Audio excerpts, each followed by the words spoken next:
Hey everybody, it's us. You're about to listen to us for probably a long time, but we just wanted to let you know we've got a thing. Got two things. Oh, you're talking about the pilots. Yeah, okay. I was talking about our other two things. What's our other two things? Our private things.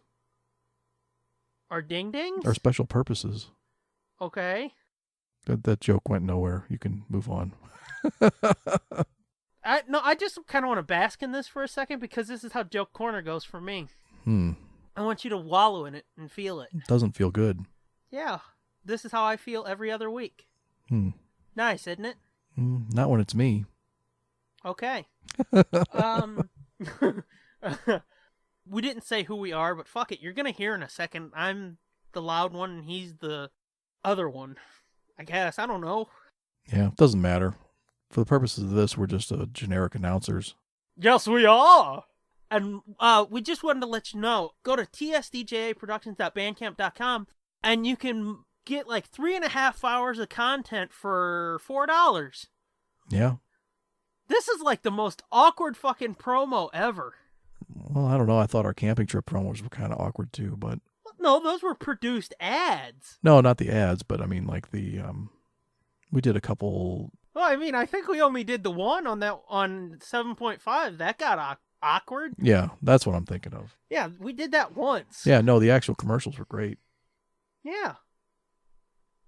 Well, this is a commercial. I know, but it's not very well produced. What? Huh? Anyway, let's move on. Christ.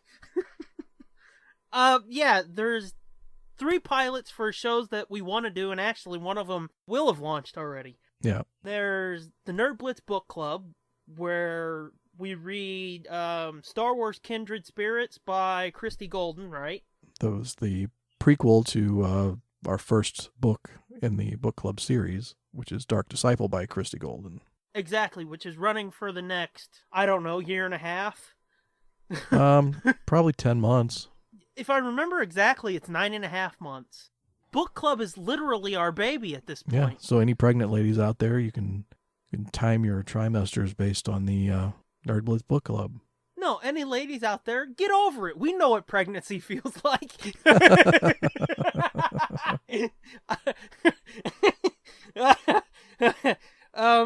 Well, cutting 20 hours of audio of us talking about a book feels like childbirth. Yeah, I know. It's about as painful. But you should go buy the pilots for sure, for real, because it's once it's all cut together, it's really good. The second pilot. That's the Nerd Blitz Comic-Con. Versations. Where we read Star Wars C-3PO, which is the comic that was supposed to come out a hell of a long time before it did come out. Yeah, it was supposed to be in the ramp up for episode 7, and then it didn't come out till like the ramp down after from the episode Blu-ray. 7. Yeah. Talk about afterbirth, jinkies.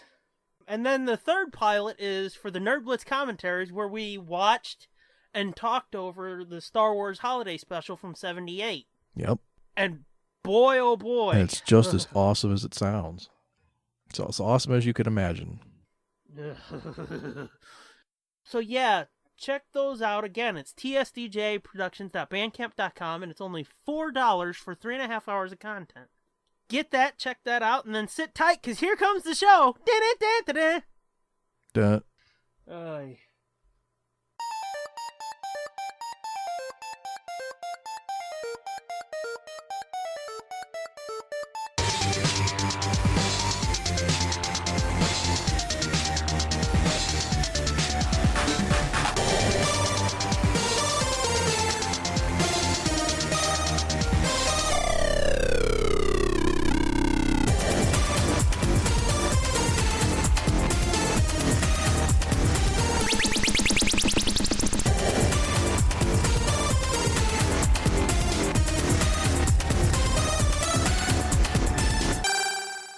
Hey gang, you're listening to the Nerd Blitz with Doom and Fitz. I'm Doom. And I'm Fitz. Hey everybody, how you doing? What the fuck? What was that all about? I don't know, I'm in a real cartoony mood. Did you have a stroke? No, I did that a few minutes ago. Gross. Get it? Get it? Yeah, you get it. That's gross. Yeah. No, I'm in a real cartoony mood because, hey, the apocalypse is Tuesday, so why not? Yeah. It's hysterical. Uh, I don't know which apocalypse is worse, the one that's coming Tuesday or the one we're going to talk about today. Yeah, no shit. For the future people in 5 weeks from now when this is released, it's our last recording before Election Day. Yeah. And I'll tell you, I keep thinking of that Padme quote. So this is how liberty dies. Yeah. To thunderous applause. Yeah. Boy. So yeah. Oh, I know nobody's hanging on the edge of their seat, but I've got an update on something I talked about a few weeks ago when I was being all bitchy and shit. Wait, which time was that? I know, it's hard to keep track of, but just follow me. It's, I guess it was episode 11 when you were it was during your fuck this shit. Yeah. When you were talking about scumbags like me who blow their shit into the street. Oh, sure. Yeah. And you remember I told you that big brown truck was on the side of my house for like 4 months at that point? Oh, yeah. They finally towed the cocksucker off. Whoa. 2 weeks ago. Wow, cool. Yeah, so Justice. woohoo, I got a street again. Justice. Yeah. You don't know how much that pissed me off. Oh, I think I do. Oh my god. It would have pissed me sweeper, off too. Oh yeah. And when the street sweeper came by after they towed it, because they towed it like the day before the street sweeper came by. Yeah. There was at least 2 inches of mud underneath that motherfucker. Oh my god. You could see the tire tracks where they had to drag the thing through the mud that had surrounded the wheels and shit. Damn. Yeah, it took the street sweeper like 3-4 passes to even start making a dent. Damn. How long had it been sitting there? By the time it got towed, let's see, it was left out here in February. Oh, Jesus. So it was late October, so 6, 7, 8, almost 9 months. Damn, so I've almost not seen your house without that truck. Yeah, I think the only time that you were here when that truck wasn't was when we went to see TFA. Yeah. Wow. Yeah, I'm pretty sure that's the only time you've been by here and that fucker wasn't there. Wow, now I'm getting misty. I know, it's almost like an old friend's It's gone, right? It's the end of an era. Yeah, and God, I'm glad. It was so fucked up when I was little. It hasn't happened for years, and this wasn't the case with this. This belonged to some assholes up the street. But when I was little, cars would get stolen all the time from all around, and they would drop them on the side of our house here. I guess they would, like, joyride them, bring them here, fucking... And then just dump leave them? Yeah. And it's like, what the fuck is going on? That's weird. Yeah, and it's fucked up because, like, the neighbors, they would forget to move their cars, you know, on street sweeping day. So, Yeah. like, 2 months, they would get a ticket, and their car would be booted, and they'd be ready to tow it. But, like, this truck, all the stolen cars throughout my youth that were left out here, Yeah. every single one of them would be out here for, like, 6 months. And it's like, what the fuck, man? They actually boot your cars down there? Oh, fuck yeah. If you don't pay a couple tickets, they'll boot the son of a bitch. And within a few hours, your car is gone. Wow. Mm-hmm. It is kind of fucked up that just because the street sweeper can't get through, they boot and tow your car, but whatever. So, ready for joke time, or? Yeah, oh, yeah. Or do you... What was that? What was what? Yeah. I heard that. No, I was going to say we should tell people that we're going to finish up our Battleship game. Oh, yeah, today. yeah. Where, as you may recall, last time we left off with a thrilling cliffhanger where we both are left with just our 2-hull ship. If we're going to do it, let's do it right, you know? Okay. Last time on the Nerd Blitz with Doom and Fitz. Okay, you can go now. There was a flurry of activity at the end of that show, and we both ended up with only one ship left, the 2-hull ship. Our 2-holer. So this should be an exciting race to the finish. And it's fucked up because I've spent a lot of time looking at my board like, okay, where are there 2-hole spots that I haven't hit? And there's like 1, 2, 3, 4, 5, 6, 7, 8, and it's like, fuck, this is gonna be complicated. So hopefully this will be the finale. Yeah. Hopefully. Do you want to take a couple shots real quick before we get to the joke? Okay. Whose turn is it? Do we remember? Oh, like I fucking remember that. You can just go. Okay. Let's go with F4. Miss. I was gonna be like, that would have been awesome if you'd have been like, fuck it! Yeah. H1. H1? Yep. Okay, hang on, I gotta find that. It's right after G. Is it? Uh-huh. They moved it on me. That's a miss. Okay. E5. E5 is a miss. Fucking bitch ass. J1. J1 is a miss. Take one more shot and then we need to get moving. Yep, get to it. Yeah. D8. Miss. Fucking whore. B1. B1 what? Miss. Okay, fuck it. Play the theme song. Doom's Joke Corner. Okay. While I say C6. Miss. Fuck. I'll tell you a joke while you look, okay? Okay. Okay. This guy's been sitting at a bar all night staring at a blonde wearing the tightest pair of pants he's ever seen. Finally, his curiosity gets the best of him, so he walks over and asks, "Hey there, how do you get into those pants?" The young woman looks him over and replies, "Oh my god, well you can start by buying me a drink!" Oh, God. G5. What was that oh god for? Was it Brittany or the joke? Both. Oh, well, fuck off then. What was your... G5. G5? That's a miss. Okay. So that's the joke. Well, that was fun for me. Those two deserve each other. Who, Herbert and Brittany? Uh-huh. Why would you say that? 'Cause we're in love! Oh, God. There's fucking something wrong. There's something wrong with you. Well, duh. How about B5? Miss. Fucking whore. Okay. B7. It's a miss. We're just fucking... I'm gonna run out of white pegs here pretty soon. Yeah, me too, man. Well, gang, get ready because it's the end. Yep. It's the end. It's the end of what, you might be asking yourself? And sadly... It's the end of a failed experiment. Yes. That's why it's sad, because it's a failed experiment. Yep. We're calling it. Because, holy fuck, man.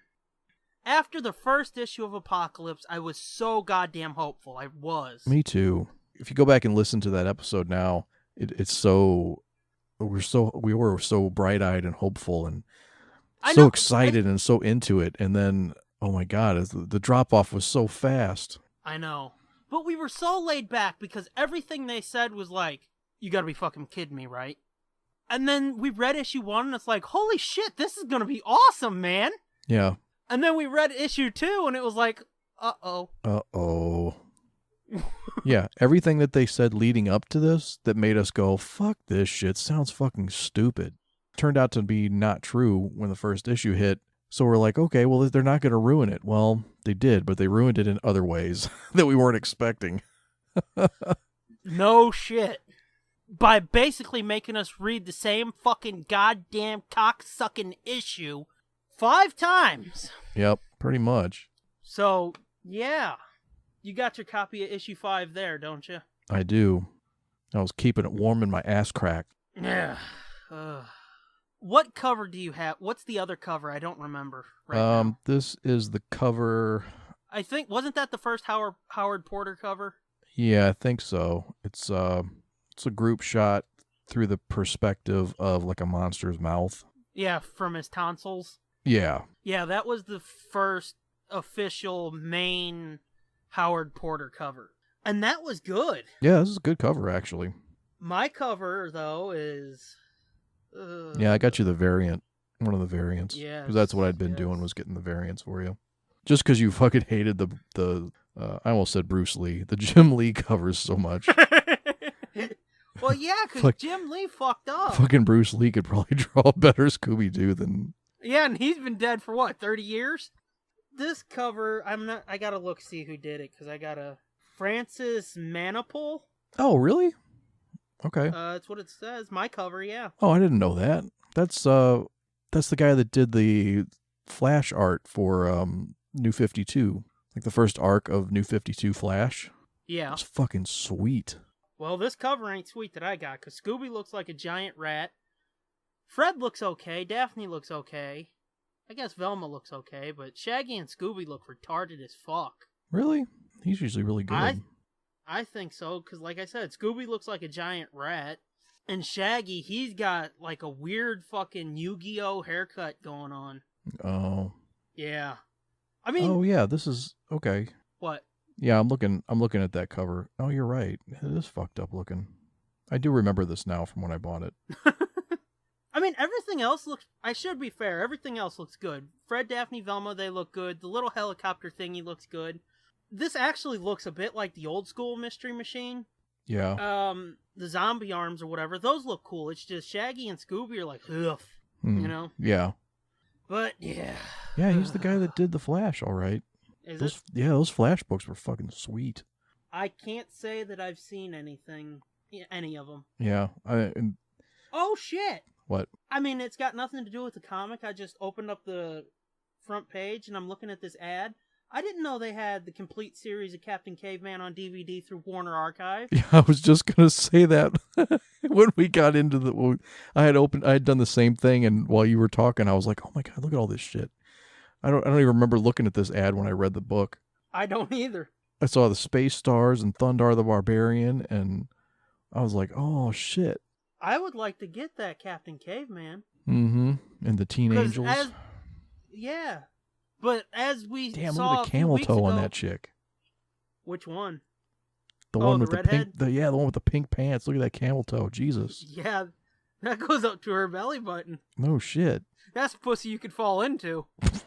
Yeah. You tie a border on your ass before you go in. That's the cave he lives in. But yeah, as we heard from a few weeks ago, I like Captain Caveman. Captain Caveman fun! Yeah. Real Adventures of Johnny Quest Season 1 and 2. Yeah, that's cool. Mm-hmm. I don't think I paid any attention to that. See, I got more excited about a fucking ad than I did this book, I know, that's what I was going to say too, was when we were starting to talk about this cover and I flipped it open and was like, I got like completely sidetracked looking at this stuff.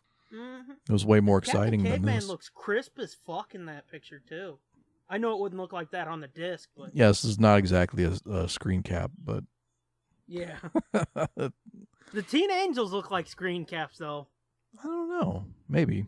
They're a little fuzzy. So is Thundar and Space Star. That Johnny Quest one looks like an Indiana Jones comic book cover.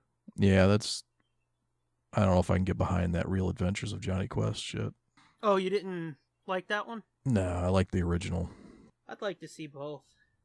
Because I never really got into Johnny Quest because it was never really on from what I remember. Yeah, I used to watch it a lot when I was a kid.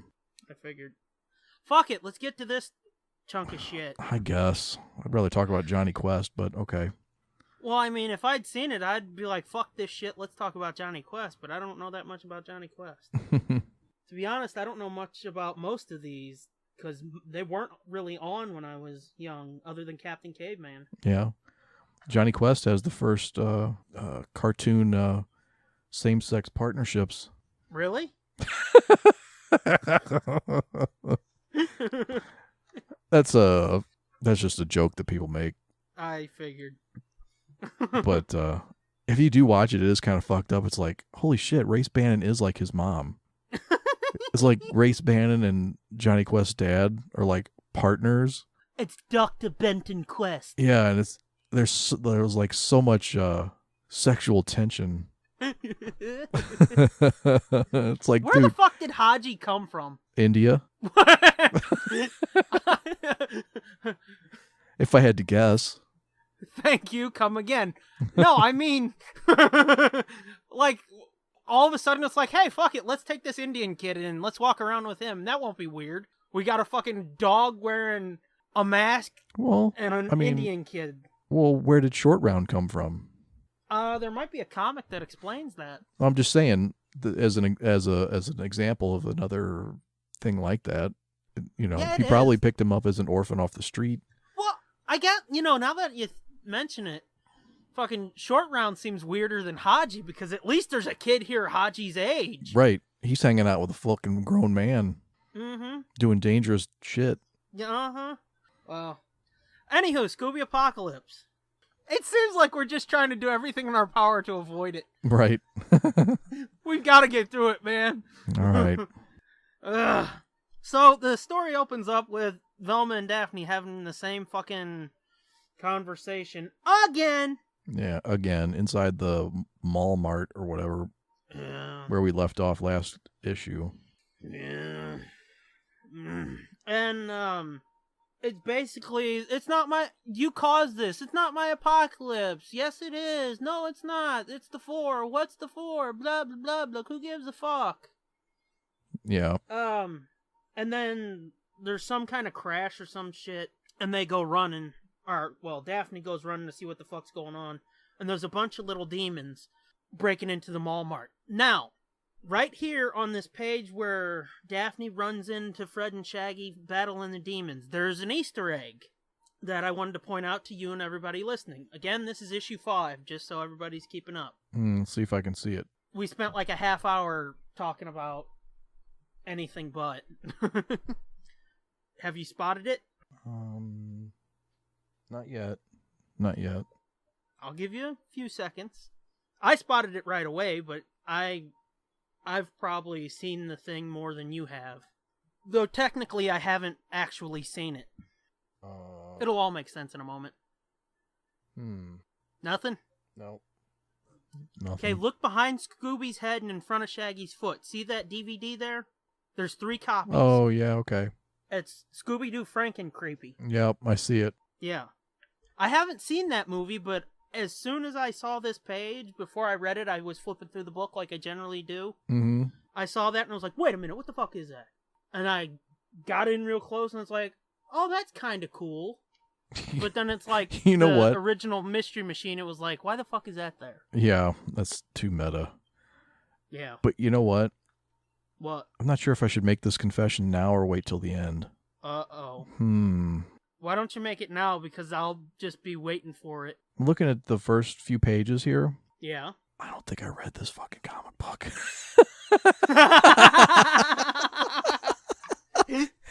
I don't think I read this. I think I waited until we had 6 and then I forgot I didn't read 5. Well, okay. You may have read it and just not remembered it because of everything that's going on. Well, maybe, but this sure doesn't look familiar. I'm flipping through the pages and I'm like, what the fuck? I don't remember any of this. Well, I'll walk you through it, but I waited until I had issue 6, but like 3 weeks before that, just after you gave me this, you said you read it and you're like, dude, what do you think? Dude, what do you think? It's like, I don't know. I just haven't been able to bring myself to read it. Because remember, we were supposed to talk about this a few weeks ago with issue 4. We were going to do 4 and 5 together. Oh, no. I'm looking at these. I'm looking at the middle splash page. I definitely did not read this. I must have been talking about 4 when I said I read it. Because I know we were behind, like we were backed up. Yeah. You know, we had several that we had in our possession but hadn't recorded for yet. Yeah. I'll bet you I just skipped this one somehow. Shit balls. Well, it's too late now. We're already oh my god, into this it. probably ruined the whole series for me. I probably would have had a completely different view of issue 6 if I had read this. Nope. No, probably not. Anyway, these demons attack. Velma and Daphne have the same fucking conversation again about, the plague and all that. They go to see what's up with the demons, and that's where the Franken-Creepy... There's 3 copies of it there. Right, I see it. I see them. Which I should say, I've heard that's one of the better Scooby movies. Yeah. But I just haven't seen it.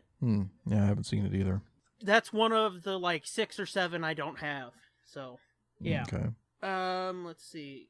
And yeah, there's a bunch of fucking... They look almost like mini Hellboys without the big old brick hand. Oh, yeah, they're kind of cool looking. Yeah. They're like little devil babies. Uh-huh. It would be nice if the story was good, though. Anyway. Yeah. Or like those little monsters there in that movie, The Gate. I don't know if I've seen that. It was old 80s horror movie where they these kids listened to this satanic music and it opened up a fucking little portal and these little devil things come out. Yeah. It was pretty cool. Not really, but at the time it was cool. I don't know. It could be cool. Anyway, Daphne comes in and she blasts all the monsters and pretty much saves them and shit. And Fred, Daphne, Shaggy, and Scooby are trying to run because these monsters are on their asses and running after them. Right, and there's tons of them. Oh, the store is fucking full of them, dude. Mm-hmm. And then there's this kind of cool scene where they're running to the back, and I love this panel here with Scooby tackling that one. Oh, yeah, I see that. That's pretty fucking pimp.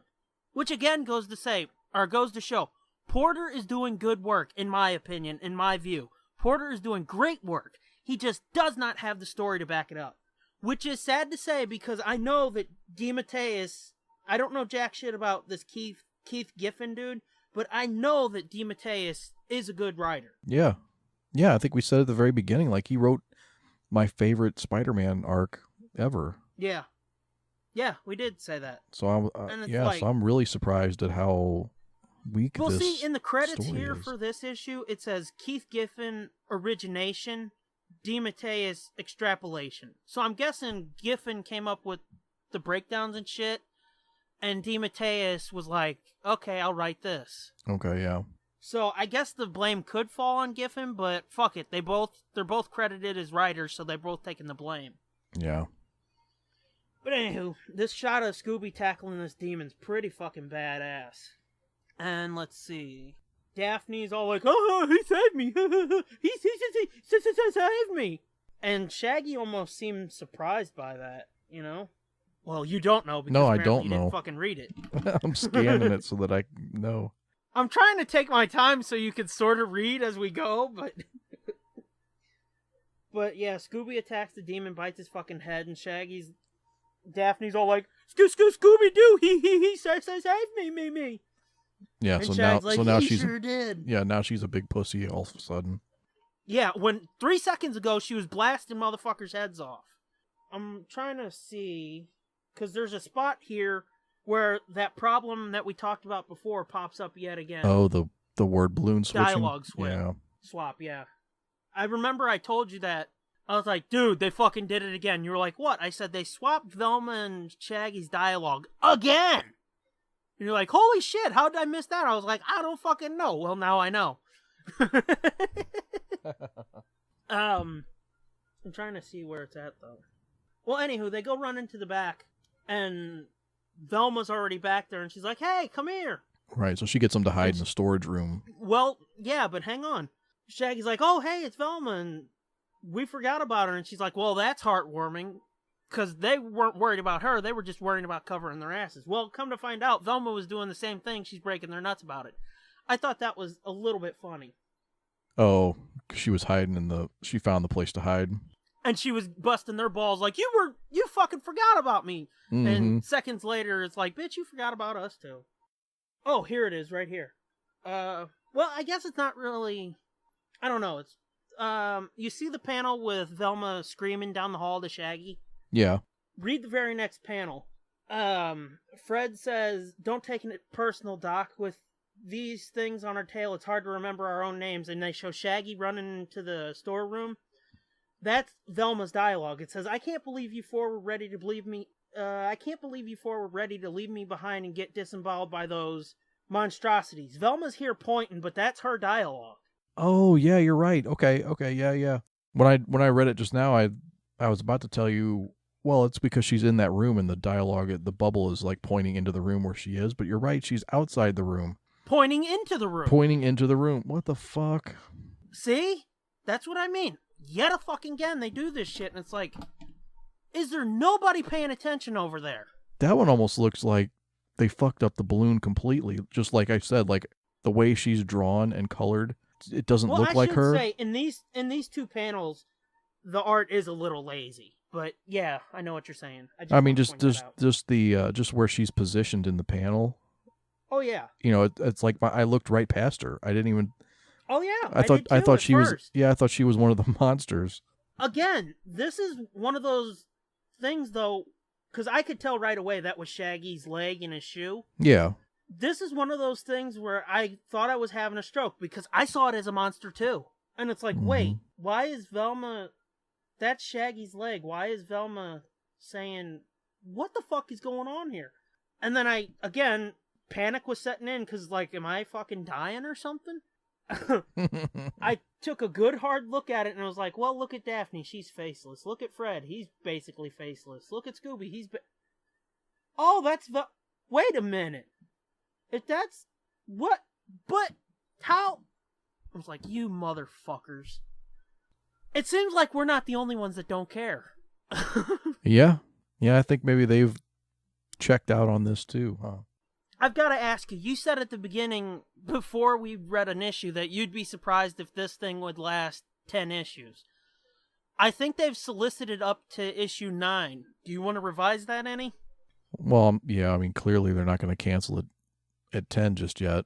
Even though it's quickly slipped out of the top 100. Oh, really? It's not even in the top 100 anymore? Not from what I saw. Fuck. Because last time I checked, I think was issue 4, it was number 100. Wow. Well, if they've solicited up to 9, then I'll revise my estimate and say since it looks like they're doing 6 issues per trade.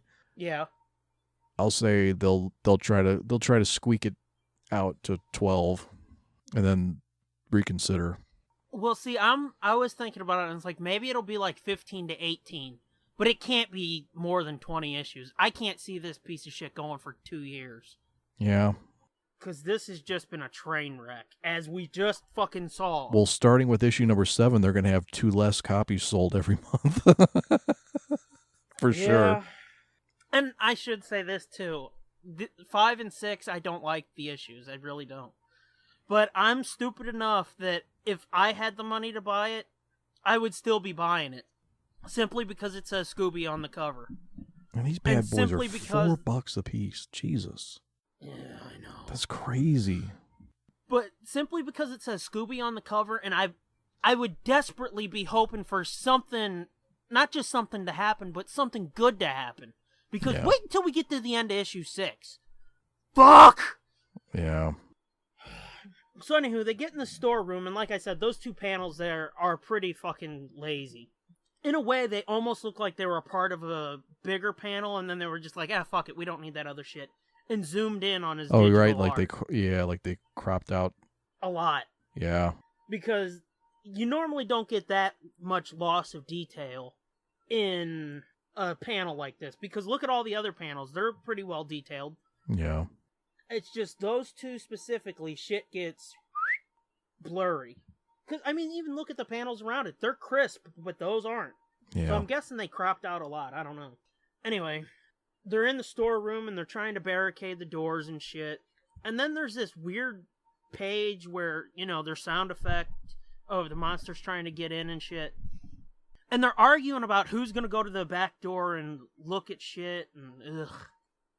So Fred goes with Scooby, and then somebody else, I think it's Daphne and Shaggy, are fighting about who's going next. Oh, here's something real quick I just kind of glossed over. When Fred goes to check the back door, Shaggy's like, I'll go, and Scooby's like, no, I'll go. They're talking about how Scooby's, acting fierce. And Fred tells him maybe he's acting on instinct. Oh, right, and he's still the same scared puppy he's always been. Yeah, and Scooby says, precisely! And Shaggy tells him, hey, sorry, I didn't realize, I'll go with Fred if you want. And Scooby, to protect Shaggy's like, no. Tells him I'll go, and then I thought this was funny here when Fred says, "You're a good man, Scoob," for a dog. Yeah. I thought that was pretty funny. With his fucking bandana. Who, Fred and his giant fucking robber bandana? Yeah. Old West robber bandana? Right. And a couple panels here, like on this next page where they're talking about who's going to go with Fred or whatever. Yeah. After Fred takes off, they're going to go check on him. Look at that top panel there. Shaggy looks like his nose is broke or something. Because the way his head's tilted. Oh, yeah. Anyway. It looks like a really bad Scott Mosier. Yeah, it does. Wow. If Scott was a douchebag, that's what he would look like. Mm-hmm. Wow. Speaking of Scott and shit, isn't there a Smodco ad in one of these? Or am I smoking some shit? Oh, there's a Geeking Out. That's what it was. It's on the next page. Issue. Yeah. Oh, is it? It's on the next page. Oh, yep, there it is. Okay. Anyway. Oh, it gets quiet after Fred leaves, and they're like, what the fuck's going on? Oh, and they figured that the monsters just lost track of him because once they didn't see him anymore, they basically forgot about him. So... Aren't they afraid that the monsters went... It's funny you haven't read it and you're schooling me now because I'm just like, fuck this. No, I was just reading this. Yeah, I know. Didn't they, she thinks that the monsters went back. Hold on, I have to yawn. Yeah, I can tell. I can hear it. Isn't she worried that the monsters went to the back door, and that's why they're not trying to get in, because they saw Fred going to the back door, and they're after him now? I don't fucking know, man. How would they have seen Fred go to the back, though? I don't know. I'm sorry, was I looking for logic in this motherfucker? Yeah. As the kids say, my bad. Yeah, but she does say that they may have simply forgotten that we exist. Yeah. So we cut to Fred and Scooby, and they're about ready to... And guess what's in here, motherfuckers? They're about ready to start barricading, and a little girl walks up, and guess what? She's got a fucking flowery shirt with a smiley face on it. There's no way that she's a demon monster. Fuck that. I'm talking about the smiley face, dude. Come on. Oh, yeah. Watchmen? Yep. Come on. I can't be the only one seeing this shit. You know? Yeah, you're right. And smiley face button right there. I think at one point... Yeah, she's got it in her hair, too. I think at one point, there's a fucking blood streak on it, or it might be in the next issue. But I definitely fucking saw it. But anywho... This little girl fucking comes up and she's like, "Are you one of the things from under my bed?" Because she's scared of monsters and shit. And then we get this full-page Geeking Out ad, which I haven't seen any of this show, but I'd like to. Yeah, I don't know. Well, I would like to see it because it's not just Kev. There's a lot of people either on it or working on it that seem real cool. Because the dude that Kev does Edumacation with, Andy McElfresh, he's a main creative force behind it too, and that's like, oh, cool. He worked on the Tonight Show, the real Tonight Show with Leno. Well, so, I mean, if it's the real Tonight Show, it's with Carson, so... Well, he sucked, though. Who? Carson. Your mama. Your mama, motherfucker. I'm gonna take a shot at one of your ships now. Go ahead, bitch. No, it's your turn. Oh, is it? Yeah. Oh. Well, since you reminded me... A1, not the steak sauce. Miss. Fuck. Let's do C8. C8 what? Dicks in your mouth. Oh shit. Oh, that's a sick burn. Oh shit. I got a shadow. C8. That is a miss, motherfucker. Damn. Anywho, this little girl comes up with her fucking goth look and her yellow eyes. And Fred's like, "Oh, honey, what's wrong? You poor little sweet thing." And it's like, she's got yellow eyes, fuckhead. And like fucking giant unibrow and some kind of, what is it, makeup? Supposed to be makeup or tattoos or something on her mouth and her chin. And look at around her eyes, too. She's got veins popping out and shit. Yeah. Oh, yeah, it's like, come on, dude. You can't be this stupid. But and her apparently look at her hands are all in the next panel. Her hands are all like rictus and shit. Yeah. Yeah, that's fucked up. But like Fred's claws. just like, "Oh, you poor kid. What's your name? Oh, sweetheart. It's all right." She's like, "Serena." Then her fucking head splits open and a big old flowery monster beast type thing jumps out and tries chewing Fred's head off. As Daphne walks up. Uh-huh. What? That's pretty fucked up, though. I mean, it's a cool piece of art, but Fred's got to be, like, really fucking stupid to not see something coming. Oh, you know? yeah. Yeah, he's a fucking moron. I'm just saying that piece of art's pretty cool. I mean, yeah, look at This Scooby. page is pretty He looks cool. great. Well, I'm looking at the little girl's head splitting into 4 pieces. Yeah, but, I mean, Scooby looks great, too. And she's got 3 heads. I know. Wow. Yeah, it is good, but I like Scooby. Okay. That'll be the main fucking of these whole 6 issues. I've said it a bunch of times, but that's the main theme of this book. Porter does Scooby really fucking well. You know? Yeah, he does. He I would like to see he Porter- looks like a real Great Dane. Yeah. I would like to see Porter on the main Scooby book take a shot at an issue of that. Really? You don't do you think he can do the cartoony style? I mean, I think he could do a cartoon or a slightly more realistic version of the cartoony style, yeah. Yeah. Because this isn't... I don't look at any of these characters and besides Scooby and say, hey, Scooby-Doo. Right. So I think if he dialed back the realism, injected a lot more of the cartoony style into it, I think he could do it.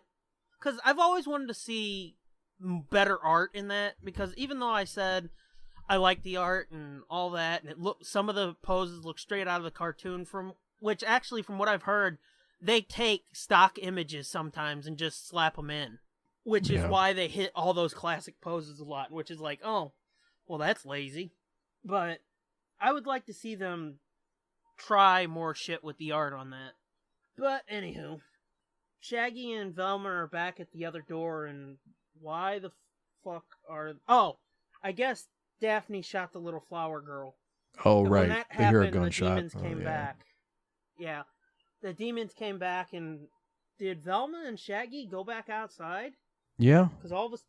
Huh. Yeah. Well, that's weird. You're right, Yeah, yeah. because one panel they're in the back, and one panel they're on the very next panel they're on the floor. What the fuck is going on here? Yeah, and a second late. Yeah, and then it shows Fred, Daphne, and Scooby were in the back room, or back near the loading docks, and all of a sudden they're on the floor too. What the fuck? Well, I mean, Yeah, Daphne I shot know. the flower girl, and then in that panel, Shaggy and Velma are still in the storeroom. Yeah, and then the very next panel they're on the floor. Yeah, and then yeah. But thinking about it, it's like, wait, how the fuck did Fred and Scooby, when the flower girl shows up, all of a sudden Fred and Scooby are on the floor too, not in the back loading bay? Well, I think they. Oh wait, what the? No, they're right there. No, in the you're storeroom. right. They You're turn right. around What and the she's there, and it's like, You're what right. the fuck What is the going hell? on? So okay, apparently Porter's not as great at this as I thought either. Well, wait a minute now. They're losing me, man. Did they? Yeah. What the fuck? Because they're back at the loading dock. The little girl walks up. She says, "Are you one of them?" He says, that- "Oh, you mean we're..." And as he turns around, not alone, and they're on the fucking floor all of a sudden because you can see the aisles behind him. Yeah, that's what I mean. But I'm looking back before her head split open. Yeah. So they're by the loading dock. The girl Yeah. walks up. He talks to her, and in that first panel, when he's talking to her, you can see shelves. Yeah. In the panel. It's loading dock. All of a sudden, they're on the floor. Yeah, I mean, even before then the monster comes out. Yeah. That's what I'm saying. Yeah. Okay. As he turns, he said, "Not alone," and all of a sudden, they were on the floor. Yeah, you're right. What the fuck? And then it happens again with Shaggy and Velma. He says, "Not a fan of musicals," and she said, "Not a fan of music, period." Right. Between not a fan of musicals and not a fan of music, period, they go from the storeroom to the floor. This is fucked up, man. It's really fucked. That's It's weird. worse than I thought. I've even got in my notes the ad for Kev's show is cool. Anyway, Velma starts climbing the shelves because apparently they're on the floor now. Oh, here's something I have in my notes. Look at Fred and Daphne after this. They look like the same person with different hair. Oh, they do. When they're hiding on the shelf, on top of the shelf. Well, even when she's pulling him out of the goo, which sounds dirtier than I intended. Yeah, they kind of do look like the same person. That's fucking crazy. That's so weird. Yeah, and look at Scooby climbing up the shelf. That's pretty cool looking, though. Yeah. So yeah, Porter's hit and miss here. Anywho, the demons come running in. They're all back on the floor apparently, which right here is a door in this panel of Shaggy and Velma hiding on top as the monsters run by. There's a door there that could go to the storeroom. Well, there's 2 doors. I don't know. I'm trying to explain it. I can't. Fuck it. Let it go. This is the most fucking crazily laid out store I've ever seen. Mm-hmm. The floor This plan makes no sense. This demon's got a hole in his mouth. The back of his head. Oh, yeah, he does. It just goes straight on through. Come on, Porter. You're better than this. Do you think that was intentional, or do you think the guy fucked up the color? That could be the colorist's fault. Because, yeah, he colored the inside of his mouth the same as the ceiling behind them. Yeah, because as it goes towards his head, it starts getting darker. Mm-hmm. And then inside his mouth, it's like a dark grayish green color. At least that's how it looks to me. Anyway, they climb up the shelves to hide from the demons, and they're going to lay on the top of the shelves so the demons don't see them. And they all go running by. And there's Daphne looking like Peg Bundy again. The panel of Scooby covering his face, that's pretty cool. And then Velma's laying on her back, looks like somebody's licking her pussy or something. With her hand to her mouth down there, you see that? Oh yeah, I see it. Now she I can't. looks like now she's I can't in the unsee throes it. of an orgasm. Now I can't unsee it. I was just about to say this. Actually, these 2 pages are kind of cool because there's no sound, no dialogue really. Yeah. They're all silent panels. Yeah. Just the noises of the monsters running and screeching and and shit. But you're not gonna say that now because it looks like she's fucking hitting her O face? Yeah, now I can't stop looking at that. It's kinda hot, isn't it? No. I'm kidding. Yeah, and then, well, it does say roar right there on the page. There's nothing saying that that's the monsters roaring. Yeah. And there's a crack and a swat, too. So she's roaring while somebody's fucking cracking and swatting her cooch. Yeah. Her coochie! Oh, boy.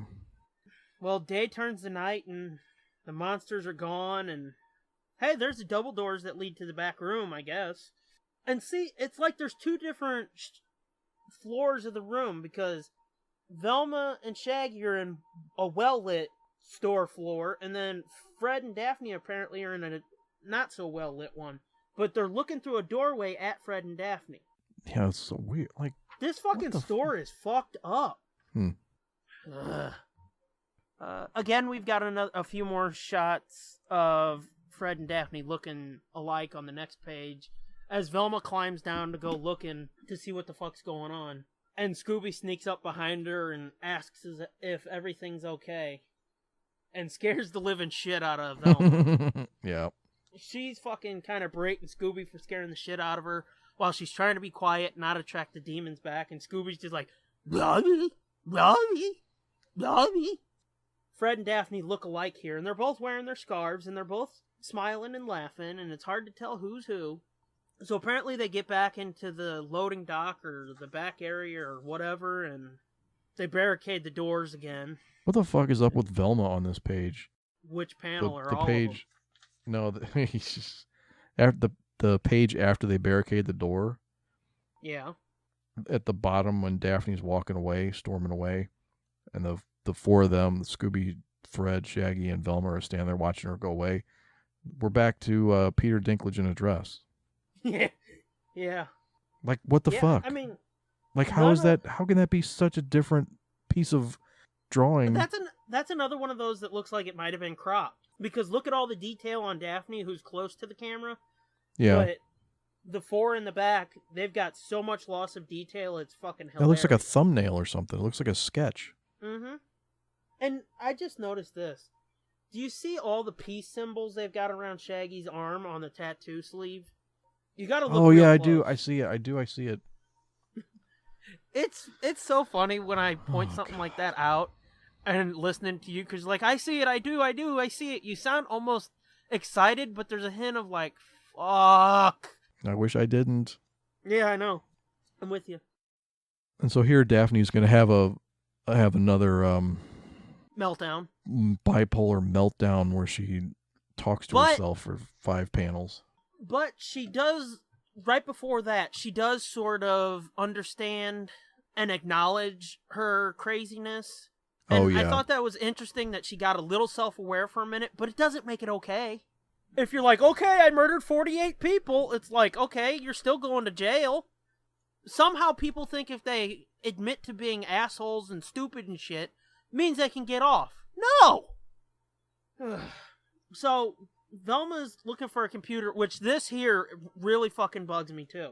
Yep. Velma's looking for a computer because she wants to hack into the complex or whatever. Yes, assuming that there's still Wi-Fi anywhere. Yeah. And Daphne's just like, fuck this, I'm out. And she goes off on her own, talking bullshit. And just happens to lean against a shelf that has a whole bunch of computers on it. Yeah, she literally puts her hand on it and leans against it, like you said. Mm-hmm. And I don't mean literally in the way that it's in the dictionary now, where literally doesn't mean literally. I mean, she, old school definition, literally puts her fucking hand on it, looks around all sad and depressed and shit, and then she looks up and she's like, oh my god, there's a computer there!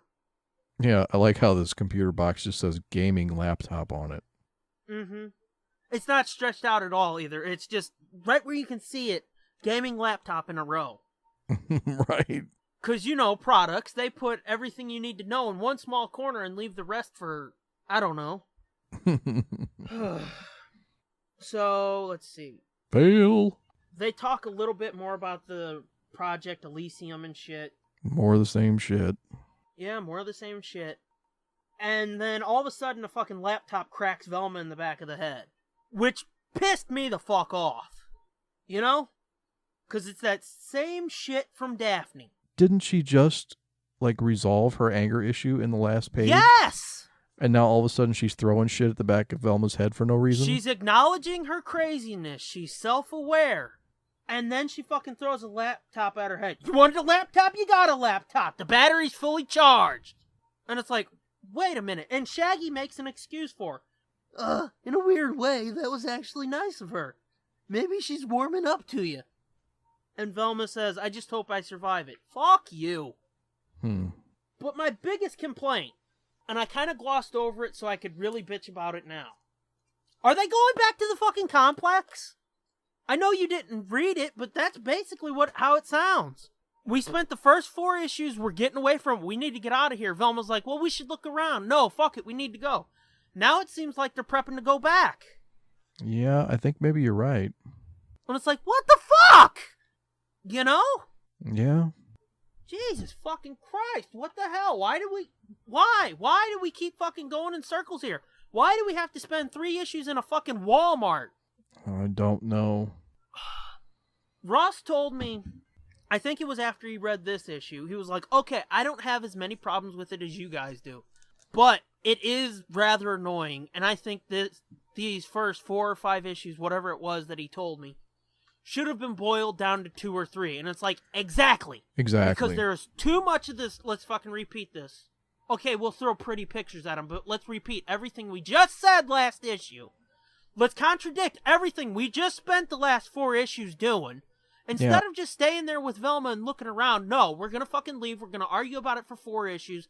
Okay, let's start going back.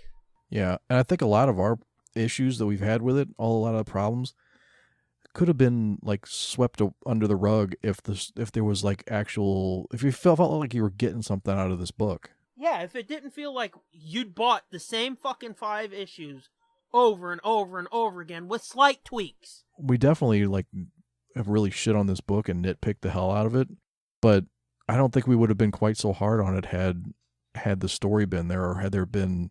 Haha, you just said hard on, but no! Look at our review of issue 1 again, dude. I know, that's what I mean. It was surprisingly good. Yeah, we went deep on issue 1, but we didn't fucking nitpick it like this. Because there wasn't many nits to pick. Right.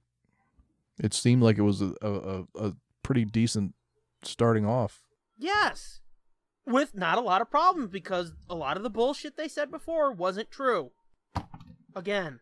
But yeah, apparently they're going back to the fucking complex, which we spent fucking 3 issues arguing about, that we shouldn't go there, we shouldn't be there, we need to go, we need to get out of here, we need to run, we need to do this, we need to stop, we need to blah, blah, blah, blah. Fuck you. At least in issue 6, though, we'll get to see them go back to the facility and finally get the information they were looking for. Do we? No, we don't. That was Do we really? That was sarcastic. I know it was. Why do you think there was such a long pause? For fuck's sake. It's so fucking infuriating, man. And this is basically, for everybody listening, this is basically a free preview, or this is basically a preview of our show we'll be launching soon, the Nerd Blitz Comic-Con. Conversations. Yeah. But I promise you, we'll have more joy than this shit. Because we're going to pick shit that's not fucking horrible like this. Right. We're not going to intentionally have conversations about dog shit. Well, I don't know. We're going to be talking about the original Star Wars comics at some point. Yeah, but I mean, even those are fun. I know. I've read like 7 issues. It's 10 issues at this point. There's some redeeming qualities. Yeah. At least those have the benefit of 70s camp. Yeah. And 70s nostalgia, and, you know. They sort of have something to do with what they're claiming to be. Fuck it, let's move on to issue 6 because I want to get this over with. I just want to put this to bed. I can tell you're escalating. You're spiraling. I am. The anger's building. It was all fun and games when we first started. Not anymore. It's and just now you're pure anger. spiraling. I can feel the tension mounting. Okay, issue 6 cover. We both got the same cover, which is the Dan Parent cover, who is an Archie icon. This is a good cover. It is, right? It's our last issue. We can have a little bit of joy that there's a great fucking cover. And again, Dan Parent, although his Shaggy looks retarded, but you can't blame him for that. He's got to work with the design. Yeah, well, the Fred looks a little weird too, but... I was getting to that. His Fred looks stupid too, but again, he's got to work with the design he's been given. Right, but the Velma looks great. His Velma looks great. His Daphne looks great. Daphne looks great. His Scooby looks all right. His Scooby looks a lot like a hot dog to me. Like a brown, less furry hot dog. That's Jughead's dog. Oh, okay. But yeah, it's a pretty great fucking cover. Yeah. As far as it goes, you know. And I would love to see his take on Scooby. Fucking put him on Team Up or Where Are You? So, we go in and... They're still in the Mall Mart. Yes, for what? The 4th issue now? Yeah. Fuck!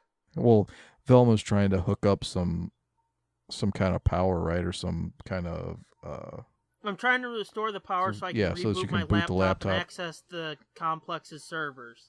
She's going to have to fucking do more than just bring the power back if she's going to get into... No, because comics. That's something I realized. That seems to be the excuse that they're leaning on. It's just like, fuck it, it's comics. So how did Daphne even know that laptop was fully charged? Good question. Yeah. Obviously it wasn't, because she's got to restore the power to the Mall Mart here so she can charge it up. Uh-huh. Assuming the electrical grid's still on. Yeah, well, I guess it is. There's street lights and... Yeah. And she's got a light around her while she's working, too, from overhead. Yeah, so what the fuck? Exactly! So then what the fuck power is she restoring? Exactly! And as I just fucking said in the last issue, the main floor is lit. You could see from the fucking electronics department display. There's fucking power! So what the fuck are they doing? They just need some bullshit fucking excuse so Velma can goddamn daydream? Yeah. Just have her trying to fucking get into the complex and it's complicated. And that's when she fucking daydreams. We don't need this fucking stupid shit that doesn't make a fucking shit lick of sense. Or fucking have somebody knock her on the head and knock her ass out and she can have this dream flashback. That works too. Fucking Daphne just threw a 20-pound computer at her head. Maybe she's passed out for a second again. Yeah. Because, remember, this is only a day or two later after Fred threw a fucking camera at her. That was understandable since he's weird and thought it was a mole person. Uh-huh. So she's fucking clearly concussed. But no! Moving on. All of a sudden, we've got a flashback to her fucking family. Spoilers, this is a flashback issue. Yep. which does have a pretty good reveal. Yeah. Kinda. It's kind of good. It's kind of good and kind of ridiculous at the same time. Yeah. But I should say this. There are a lot of cool references in here. And I'll explain them all. I actually did read this issue, so... Are you sure? I'm positive. Because I remember reading it going at the end, who gives a fuck? Yes. Who gives a shit? Who gives a fuck? I should rephrase that. There are a few good references in here, but they're right here in the first 4 panels. It's a 26-page book, but... or 22-page. The first 4 panels after we find out, oh yeah, it's going to be a fucking flashback issue. Right. So, Velma's born, and basically her dad fucking hates her. Yeah, I thought that was interesting. Yeah. Which, I mean, I guess that could explain why she's so socially retarded. Yeah. Daddy because issues. Her dad's like, fuck this bitch, and her mom's like, oh, I love her, she's a runt, as her dad calls her. Well, yeah, and she's the only girl. They've had 4 boys. Ah, spoilers! It fucking matters. Yeah. But let me just get all these references out of the way real quick. Okay. The 3rd panel of the flashback, Velma's mom says, she's a lovely little thing, isn't she, Dale? Dale, remember that. Okay. Dale says, she's a fragile little runt, Angie. Angie. Dale and Angie were her parents' names on Mystery Incorporated. Oh, okay. I thought that was pretty fucking cool. It seemed like for a second somebody might have been paying attention. Yeah. You know? Okay. The next panel. Now, if you'll excuse me, I have a meeting with Senator Jaffe. Jaffe. Nicole Jaffe was, I think, the original voice of Velma. She might have been the second voice of Velma. Oh, you're right. You're right. So that to me was really fucking cool, you know? Yeah, I would have never put that together, but... It's sort of like the fucking Krebs thing with the Mystery Machine. Uh-huh. I've been looking for hardcore references like that, but... And that's something I should say, as much screaming and as much as I fucking hate this bullshit, I will miss the little references that they throw in when they do throw them in, like that. But anywho, Velma's dad hates her, her mom loves her, her dad's fucking into politics and bullshit, and he's a dickhead and doesn't really pay much attention to her. Yeah, pretty much rejects everything she does. No, nothing's good enough. Yeah. Let's see. And doesn't her mom go into like a mental institution or something? Yeah, I think so. I'm trying to read it real quick. And basically she's stuck with her dad and her brothers who don't pay attention to her. Which, I've never been the dude that's like, I've got to identify with shit. And this, it wasn't targeted at me, clearly. But I really fucking identify with Velma here, you know? Yeah, a little bit. It sounds like you've had the same experience as me. Spending a lot of time alone, buried in books and shit. Yeah. Even to this fucking day, that's what I do. You know? Yeah, maybe not to this extreme, but yeah, I can... Oh, no, not that extreme. Because if it was to that extreme, I'd be a whole lot fucking smarter. I spent my time buried in novels and shit, not like textbooks. Oh, me too. That shit was... boring. Yeah, it wasn't for me. But yeah, she spends a lot of her time alone. Her 4 brothers not paying much attention to her. Her dad not paying much attention to her. And we should say she's a genius. She has an IQ of 161. Her dad sends her off to this fucking gifted school. Nobody really pays attention to her. So we cut to her being in the bathroom all alone reading.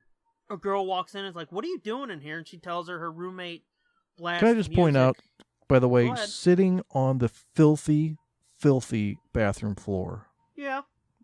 Oh, that makes my skin crawl. I know. I know. Especially given our fuck this shit in episode 14 with J Sarge, where we were talking about people pissing all over and shitting all over and all that shit in the bathroom. But yeah. Yeah. But anywho, she's sitting on... I almost said sleeping on the floor. She's sitting on the floor of the bathroom, and this girl walks in, asks her what she's doing. She tells her her roommate's a fucking noisy bitch. Did you notice that it looks like she's wearing the same skirt and socks that she wears when she's an adult? Yeah, that doesn't bother me. No, I know. I'm just saying. That's kind of fucked up. It actually looks like all the people in this school are wearing the same shit, which... Yeah, that's what I mean. That's the uniform. Like, she just decided that's what she's going to wear the rest of her life. That's what I was gonna say. Because she's like an Einstein where she doesn't want to change her clothes. Mm-hmm.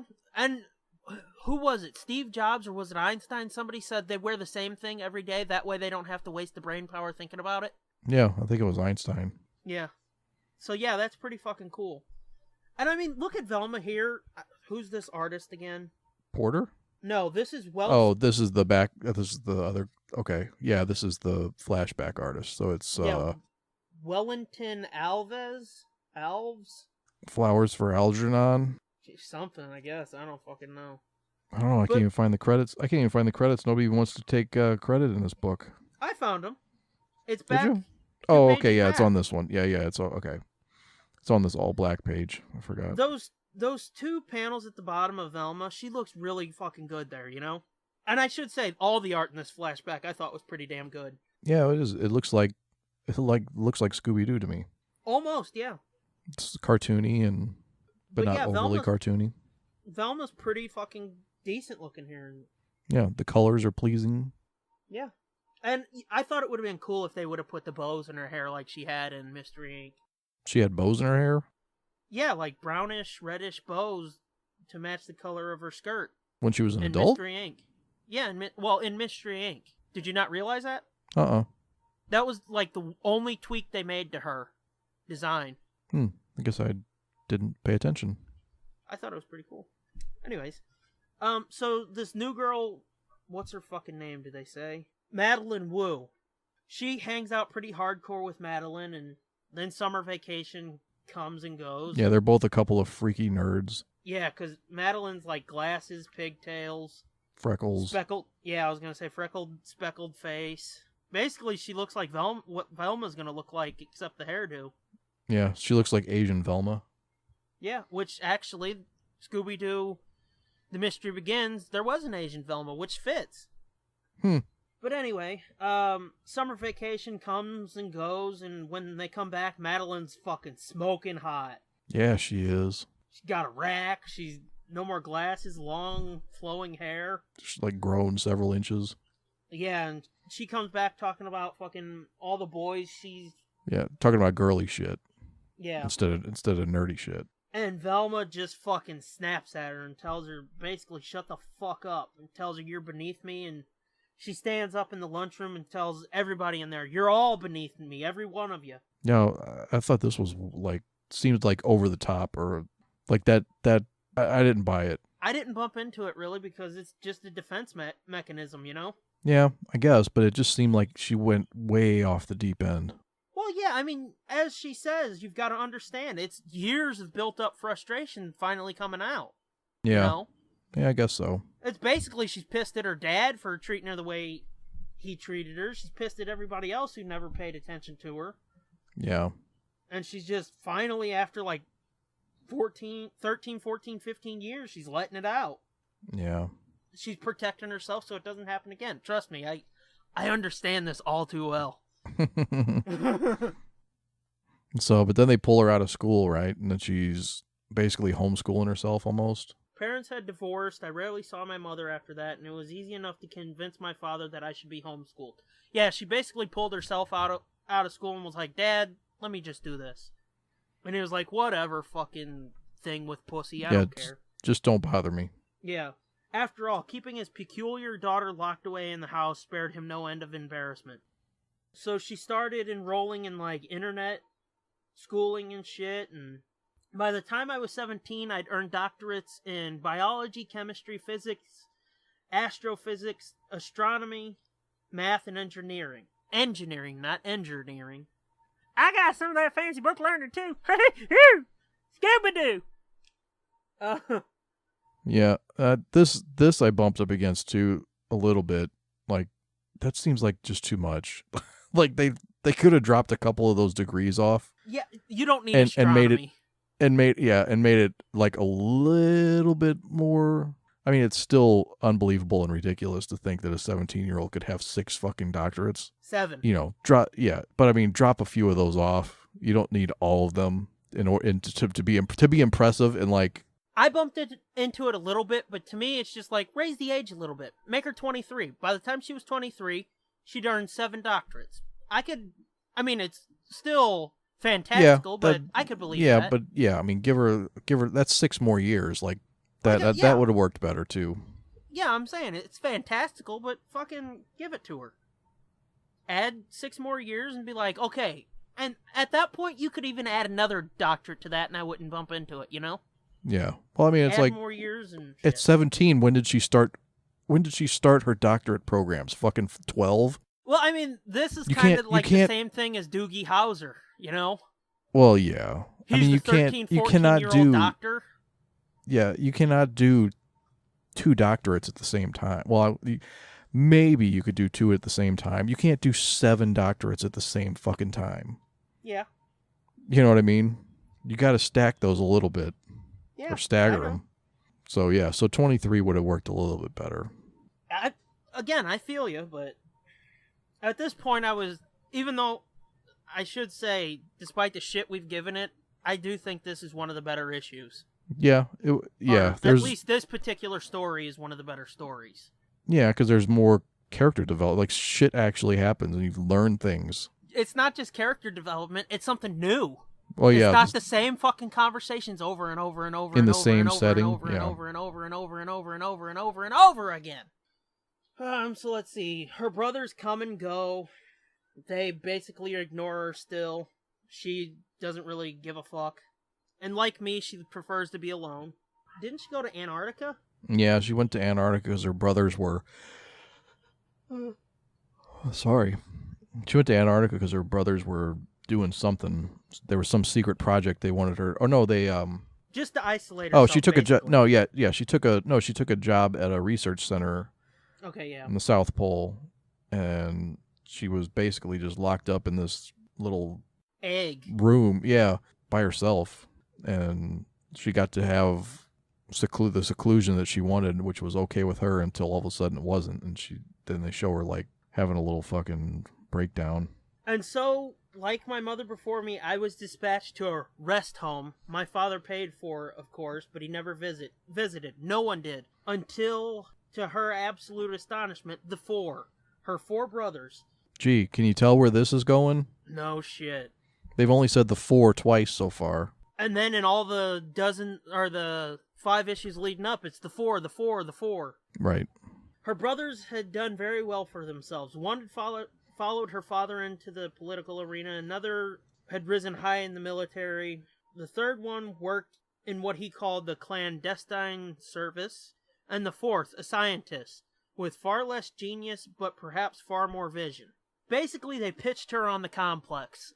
The Dinkley family is the founders of the complex. Yeah, her brothers are the 4 that she's constantly talking about. And blaming for the plague. Yeah, so they have all these resources and stuff, and they want to do this project, but they don't know how to actually get it all the way done. So they come to her because she's a fucking genius, and she's kind of dumb. So they can fucking fool her into thinking she's important. Is that how you took it? Yeah, I did. Yeah, that's not really how I took it. I took it as they'd always kind of watched her from afar. No, I thought they ignored her until they needed something, and because she was so desperate for their love and approval and attention, that's why she blindly went into this and didn't question anything. Yeah, but I mean, I do genuinely take it when he says, but in order to make our vision a reality, we need a superior mind. I didn't take that as, like, pandering. I took it as, like, they realize that they're not smart enough to do it, and they need her. Well, yeah, I'm sure they... Oh, God. Sorry, I don't know why I'm yawning. I don't know why I'm yawning so much. Sorry. It's only 8:30, man. I think there might be a gas leak down here or something. For real? No.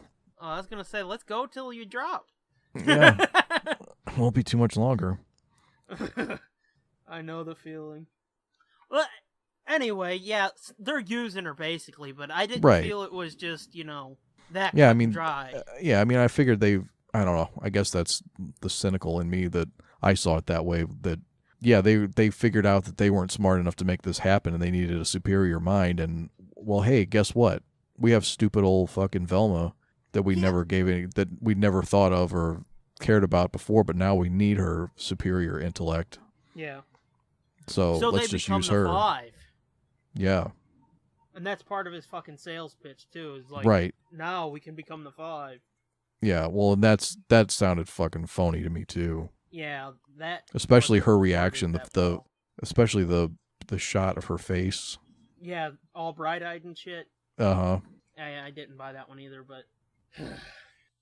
Time goes on and the complex is established, which that's kind of a neat shot there. Yeah, of her Although working. There's a lot of loss of detail in a lot of the fuckers. Yeah.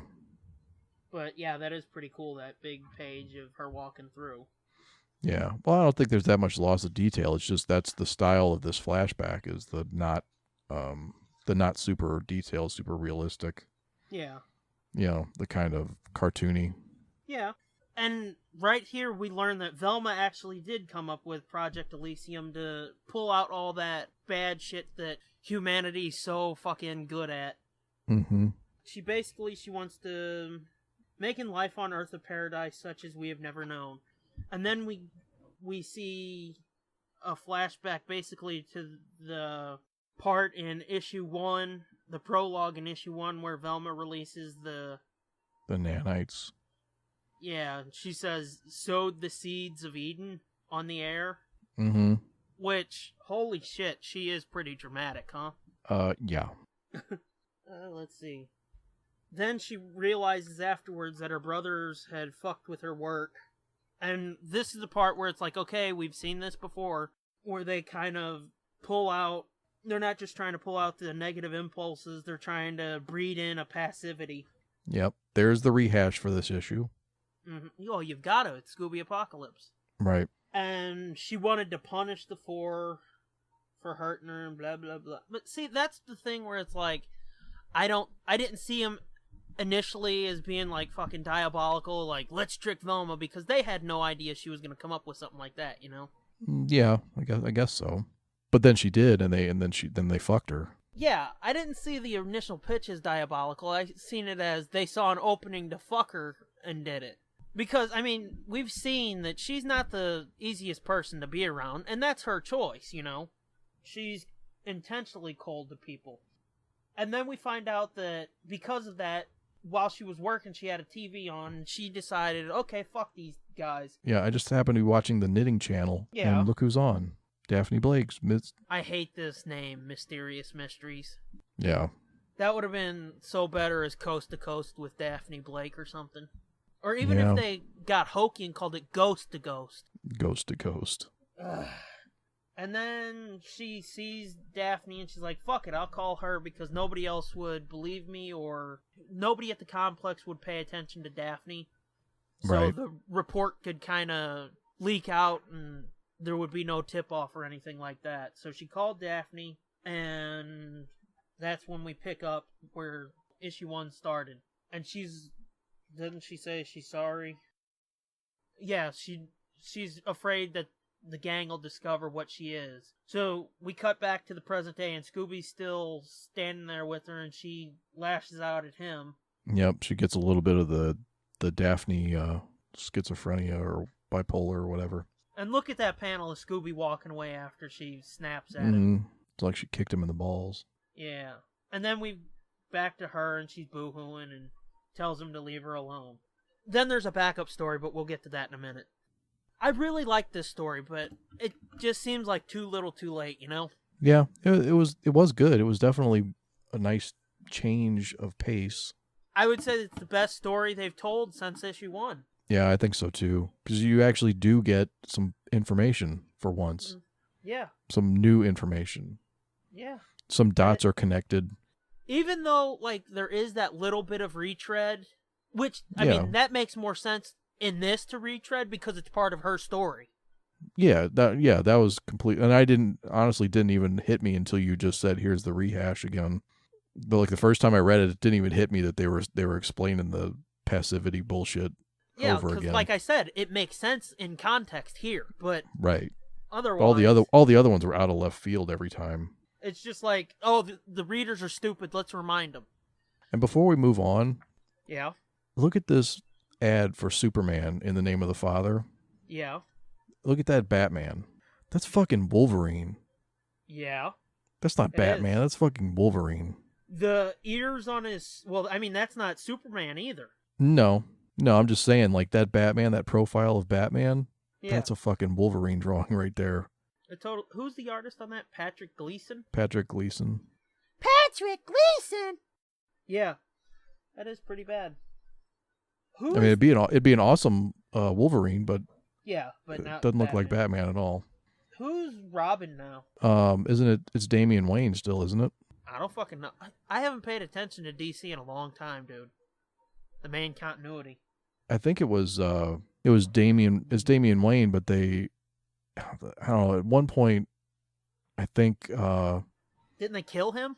yeah, in that one Batman series, not in the main book though. Or maybe it was in the main book and then New 52 started and but it was fuck, what's his name now? I can't even think of his name now. Capullo? No. Oh, I don't know. Oh fuck. The guy that told Kevin that the Killing Joke was the last Batman story. Oh, Grant Morrison? Grant Morrison, yeah. The books that he wrote, the Batman Inc. and Batman and Son and those books, I'm pretty sure that's where he killed him off in. But I don't think he stayed dead, and I'm pretty sure that in New 52 he was back. And that's Bruce's son? It's Bruce and Talia's son. Okay, and who's this little kid Superman? I don't know. Oh, okay. I figured I'd ask. They gonna fight though. How could you tell? I think that's actually Clark and Lois' son. I mean, I think that's Superman's actual son. They had a son? I think so. I read like the first issue or two of the Rebirth, DC Rebirth shit. Yeah. And yeah, he has a son in one of those books. But I'm fucking lost in all that continuity too. I don't fucking know what's going on with that shit. That's why I said I haven't paid attention to it because one, trunkless Superman, that pissed me off. But they just muddled up their continuity so bad that it's just like, fuck this. Yeah, New 52 Batman was fucking tits. Yeah, that's and the rest of it was pretty shitty, I thought, or not very interesting, I guess. I don't know. I never got into much of the other stuff. The first two arcs or an arc and a half of Flash was really good, I felt, but then like Justice League, I didn't really. Well, even Justice League, like the first arc of New 52 was pretty good. Yeah, but I just couldn't get into a lot of it. Wowzers. But Batman was the one I stuck with the most because I always heard that Batman was the best book out of all of them. Yeah, it was by far. And people were like, I know you don't like that shit, but you should check out some of that Batman. And it's like, I mean, I would if I could, I guess, but yeah, the fucking Court of Owls, the first arc, doesn't really go off the rails, but they definitely take some wild swings later on in the run. The art remains fucking amazing. The stories, the writing's still really good. It's just it gets weird, it gets wacky, or not necessarily wacky, but they definitely swing for the fences at the end. Yeah, I think you've told me that before, and it's like, okay, I mean. But that first arc, the first two trades, fucking outstanding. Yeah. Possibly my favorite Batman arcs. Seriously? Yeah. Wow. That's unexpected. It's definitely in my top 5. Oh, I mean, why is it that when people say new shit is among their favorites, everybody's like, seriously, really? Like I just did. Well, I don't know, because there's so much good shit from back in the day that like. Yeah, I know, but and that's new shit's a lot of times new shit is really disappointing. Yeah, but I don't know. Thinking about that, that's an interesting thing, Yeah. Anywho, I'm gonna take a shot real quick, okay? Oh. Okay. H9. Miss. Fuck. F2. Nope, miss. Yeah, I don't know if this is gonna be our finale or not, man. Damn. Let's get into this fucking scrappy backup. Okay. The artist is Dale Eaglesham, and you all know my feelings on this motherfucker. Oh yeah, he's the dude from a couple issues back with the upskirts and the butt shots and the. Yes, but I will say this: his drawings of Little Scrappy are kind of cute.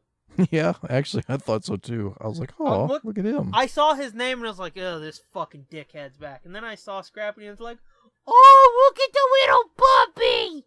But this is called The Adventures of Scrappy Doo and the Scrappy Gang. Subtitle, Scrappy's Self-Improvement Plan. And it's like, could you come up with a longer fucking title for this story, man? Yeah, The Adventures of Scrappy Doo and the Scrappy Gang, Scrappy's Self-Improvement Plan. Scrappy, Scrappy, Scrappy! A zany romp with those lovable, laughable pups.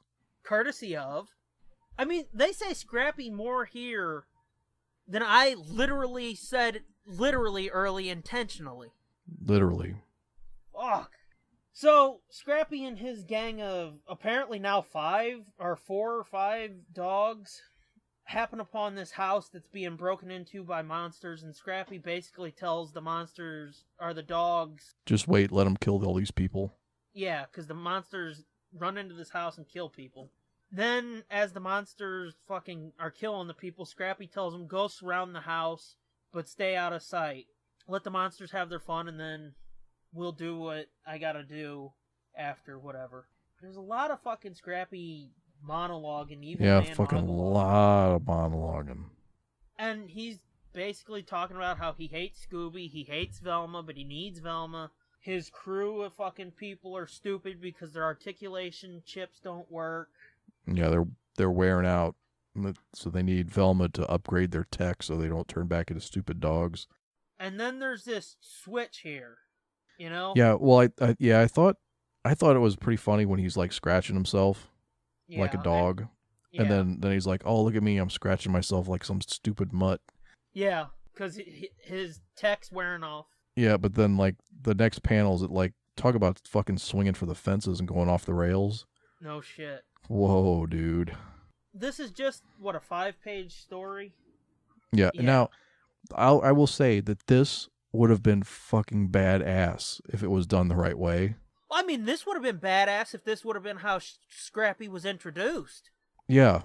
Exactly as it is, but with that other shit, it's like, who cares? Right. Make this the backup to issue fucking 3, and if this would have been issue 3, I would have been like, dude, maybe we should stick with this a little longer. Or even issue 4.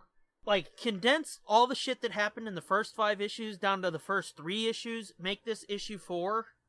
I would be like, dude, come on, we gotta stick with this, you know? Yep. But again, it's too little too late. And after Scrappy's introduction before, it's just like, who cares? Right. But yeah, he's scratching himself, like you said. And he realizes his tech's going wonky, and he's starting to go back to being just a slobbering, lovable doggy. And he says he's been implanted with experimental tech. Well, that was fortunate. Yeah. That was pretty lucky that happened right before the complex went down. That he never got to try it yet. Yes. So let's try it now and see what happens. I guess now's as good a time as any. Ba-da-ba-ba-ba-ba! Nanotech to morph bone structure. You alright over there? Yeah, that tickled me. I can tell. Can we put that in joke corner? That reaction? But nanotech to morph his bone structure, magnify muscle strength, initiate rapid healing, elevate my body, my whole body's on fire, my head's pounding, puke and crap at the same time. I thought that was a weird turn of phrase right there. Yeah. To have in this book. I feel like I'm gonna puke and crap at the same time. My head's pounding. I feel like I'm gonna puke and crap at the same time. But it's worth it. Yep, because now I'm a fucking man dog. No, you know what he is? Let's crank the dial back to 2002. Remember the first Scooby-Doo movie? Yeah. Where Scrappy Dappy Doo was the villain? Hulk Scrappy, remember that? Oh, yeah. Yeah. Okay. Yeah. Yeah. Let me at him, he says. Yeah. Like I said, if it wasn't for that earlier shit, I wouldn't hate this as much. But it's just like, who gives a fuck? My one note for this backup story, fuck this shit! Scrappy turns into basically fucking Scrappy Hulk from Scooby-Doo 2002, directed by Raja Gosnell and written by James Gunn. And that's it. He's going to find Scooby. Wait, that was and written by Velma. James Gunn? Yes, it was. Both of those were. Oh, wow. I didn't know James that. Gunn from St. Louis. Yeah. Director of Guardians of the Galaxy. Yep. Yep. And Slither. And what was it, Super? Yeah, Super, I think, also. So that's it. Scooby Apocalypse is done for us. But wait, the next episode, the title, fuck cracks me up. I don't think I even recognized it. Next, the center cannot hold. No fucking shit. This thing fell apart fucking 5 issues ago. The center stopped holding like in issue number 3. I was just gonna say, you keep calling it episode. Yeah, I know. It's just, fuck me, dude. This is bad. I'm glad to be done. Yeah, I am too. I feel like a weight has been lifted off my shoulders. This terrible obligation that we've gotten ourselves into. This is what I dreaded when we were leading up to it, you know? Yeah, I feel really bad for you. It's so fucking disappointing. It's so disappointing because I know even the main Scooby book, which I give a lot of shit to, is a better quality than this. You know? Yeah. But I still see people saying, oh, finally, there's a Scooby-Doo I can be interested in. And it's like, you're an idiot. Yeah, for sure. To me, this is sort of like and I'm guilty of it. I'll admit that. But there's more connective tissue to the original in what I'm about to say. This is worse than the JJ Star Trek movies, where finally they did something to make Star Trek interesting for me. Yeah. It's the same shit Zack Snyder said about Superbum, where it's like, this ain't your grandpa's fucking Superman. And it's like, that's why people love Superman. Because Superman was what their grandpa loved, not because he murdered people. People love Star Trek because it was about discovery and exploration and shit. Yeah, not and because hope it was explosions like Star Wars. Yeah, if you want that, you go see Star Wars. Exactly.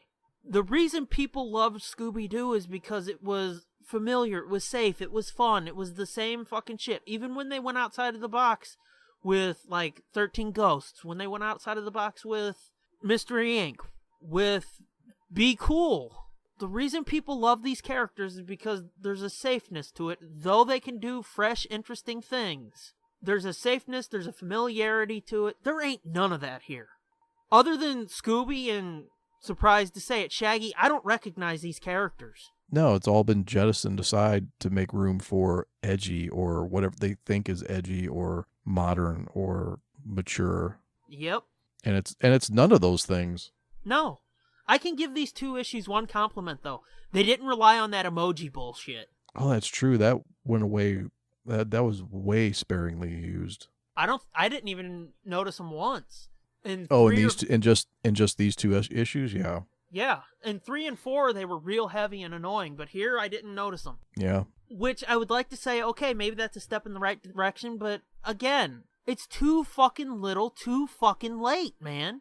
Yeah, the series typically doesn't get a lot better as it goes along. No. They if anything, they usually start out really strong and then peter out. Uh-huh. It's not like most new series start weak and then get better. Yeah, well, I mean, I told you after, like, the first 3 issues, like, we can be done with this, and you were like, well, come on, it's not really fair to drop it after 3 issues or whatever. To me, if I watch the pilot of a TV show and it doesn't hook me, fuck that show. I'm not going to watch it anymore. The first issue hooked me of this, so it was like, okay, I'm ready. Let's do this. Let's keep reading. Issue 2 was like, fuck. Issue 3 was like, fuck. So I was ready to drop it then, but yeah. Now see, and probably the reason why I wanted to keep going is you wanted to see me really depressed. No, I was hoping that there was going to be some incredible turnaround, like around issue 3, 4, something like that. Yeah. Because of just like what you just said, like if a pilot doesn't hook you, you don't watch it. But this one hooked you at the first issue, and then the second issue was like, oh fuck. Same thing happened to me with Agents of S.H.I.E.L.D. The first season of Agents of S.H.I.E.L.D. Yeah. The pilot episode, I was like, oh fuck, this is pretty awesome. This is pretty interesting. And then the next two or three episodes, it was just kept getting worse. Like, this is I don't think I like this. And then I stopped watching it. And I stopped watching it until almost the end of the first season, when all of a sudden people were like, holy shit, this shit's really fucking on fire now. I was like, really? I remember when went that was back and- happening, and you kept telling me it was because I kept tweeting about it, and you were like, it can't be this good. Right. And I finally went back and I powered through all those all those episodes leading up to where the turn happens. Yeah. About middle of the season or a little past the midway point of the season. Yeah, it was like 3/4 through. Yeah, and then like the big turn happens, and then it's like Winter all down, Soldier like it's happened, all, yeah. Yeah, and then it's like a race down a hill to the end of the season. Yeah. And I was like, holy shit, this is awesome. And then I was hooked on the show. So I was kind of hoping that the same thing would happen here. Like maybe the issue 2, 3, and 4 maybe would suck, but then something would happen and you know, it would make that same Winter Soldier turn. Yeah. But you realize that all of that shit from early in S.H.I.E.L.D. was building up to that, right? Oh, yeah. I realize that now. Yeah. I realize that now, but at the time, I was like, this is fucking boring. Like, there's nothing happening. After you were like, oh, we had to build up and shit to that. We couldn't just fucking do that. Right, exactly. Yeah. Which is like why I was kind of didn't want to pull the plug on this too soon. Yeah. But I figure if nothing's really going to happen before the first trade comes out, yeah, like these 6 issues are what is going to be in the collected hardback or collected trade paperback that's going to come out. Which I would be interesting to see if they fix all the fuck ups, you know? Oh yeah, if they go back and fix those dialogue bubbles. Yeah, so they might. What I would like you to do is keep an eye out for when this drops and try to remember where those fuck ups are and flip through it and let us know. Come back and tell me. Okay. Because that just came to me. I want to know if they fixed those fuck ups. Because, I mean, that was another one of our big issues with these last 3 or 4 issues. There's just so many fuck ups, it's like they don't care anymore. So it would be interesting to see if they redo the bubble layouts and shit to make them right, or if they just swap the dialogue, or what the fuck they do. Because we can't be the only ones that noticed it, dude. No. Because it's just too blatant. Yeah, but issue 6, if it would have been issue 3 or issue 4, I would have totally still been on board. But as issue 6, it's like, I don't give a fuck anymore. Yeah, they really should have trimmed a lot of fat out of these first 6 issues. They definitely could have compressed this down. And I should say, though, it's like, in a way, this almost feels like losing a friend, even though I hated it. You know? That's okay, man. We'll get a new friend. A friend that's better to us. A friend that doesn't treat us like shit.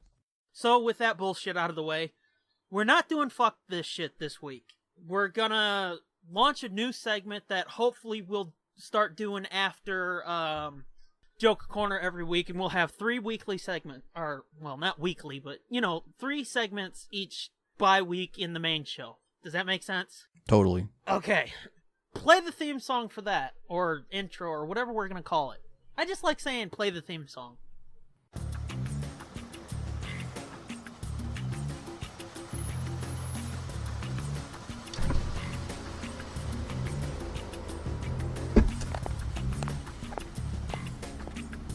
Hey, baby. What you need? Yeah. How much is this gonna cost me? How much you got? Whoa. Oh yeah, baby.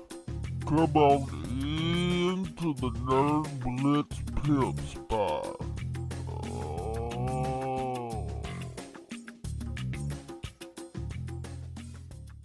So yeah, as you heard, this is the Nerd Blitz Pimp Spot. Let's pretend it's fuck this shit and say who's gonna go first, you or me? I'll go first because mine will be short. And you got a little experience. Yeah. Sorry guys, that's an inside joke that you won't get.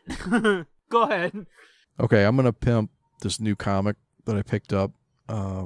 It's actually not a new comic. I think they're like on issue 4 or 5 or something like that by now. That's still technically new. Yeah, might by the time this drops, it'll be even older. But yeah, it's a Blue Juice Comics, Ether and Empire. Okay. Now, everybody knows Blue Juice Comics because the Tell 'em Steve Dave guys and the ISO Comics guys pimp them all the time, and they're like friends of the show and all that shit. But nobody listens to ISL Comics, so tell them Steve Dave. Right. And so I got the Accelerators when it first came out, the first issue. I think maybe the first 2 issues. It was okay. It wasn't like, I wasn't totally blown away by it. You gave me a copy of the first issue, and I thought it was pretty fucking tits. Pretty good. Yeah, I really dug it. Yeah, I mean it's good. It's good. The art wasn't as great for me. I didn't think. I thought the concept was pretty good. Yeah. And it was one of those that I intended to go back and get the trade after some more issues came out, and I never did. Yeah. But they have those other comics that they're putting out too. That Annie Bonnie or whatever. That one looks pretty cool. But then I saw this one, Aether and Empire, and it's like set in like a steampunky Victorian England. Oh yeah, I remember hearing him talk about this on Tell Him Steve Dave Now. Yeah, and it's like it's like airships. Yeah. And stuff, and I haven't gotten. Well, I only have 1 issue. That's why I'm saying I only had a little experience with this thing that I'm gonna pimp. Yeah. I only read the first issue, but the art was really cool and the story was pretty cool. The writing was good, and I was really intrigued by the steampunk part of it, and the fact that the way they described it is at some point there's like a mission to Mars or some shit. Yeah. So they're like putting together a team of people to go to Mars. As and you I guess tend fight to do. aliens or some shit. Yeah. So I'm like, oh, that's fucking cool. And so Aether and Empire, it's fucking cool. I need to get more issues of it. Okay. Well, I've actually, while you were talking about that, for some reason, I decided to change mine. Because I was going to pimp the current Star Wars series I'm reading the books, but I'm actually going to pimp something different. It's an Australian band. Have you ever heard of Airborne? Airborne, no. Okay, well, what made me think about this is they've got apparently they've got a new album out, and they sound a lot like AC/DC. Oh, really? Oh, yeah, so you know that's right up my alley. Yeah. Because you know that AC/DC has that pretty distinct sound. Apparently they've got a new album out, though, and they've got their first single off of it. They've got a lyric video up on YouTube. Song's called Breaking Out of Hell, I think. Okay. That's pretty fucking good, man. Huh. I'll check it out. I'm looking over at the one album of theirs that I have, No Guts, No Glory. That's got, like, the first 4 songs on that are really fucking strong. It's got, Blonde, Bad, and Beautiful on it. What's the other ones? Here, let me grab it real quick, I'll tell you. Born to Kill's good. No Way But the Hard Way. That's basically like, Long Way to the Top. It's, to me, I mean, there's, like, no bagpipes or anything, but it's the same sort of theme. Yeah. I think those are good companion songs. But yeah, Airborne. Check them out. And you know me, I'm not, like, big on music and shit, so this is weird for me to be pimping a musical group, but yeah, it's 2 brothers from Australia, sort of like AC/DC and their band, but yeah, it's pretty cool. Cool. So, as per usual, thank yous. Our thanks go to @theJSarge for our intro theme song. Check out all of his stuff at jsargemusic.blogspot.com, and then for our logo, thanks to @SherrySays. Check out her Instagram if you're into that at instagram.com/SherrySays. Search Nerd Blitz on YouTube and fucking subscribe, watch all the videos and shit. If you want some Nerd Blitz merch, speaking of the merch, if you want some of our merch, watch our Twitter at Nerd Blitz Pod, because for the last 2 months or so, Redbubble has been running sales of 15 to 25% off on all stuff or select items. So watch our Twitter for the codes and shit for that if you want some of our merch and don't want to pay full price. That's redbubble.com/people/nerdblitzpod/shop.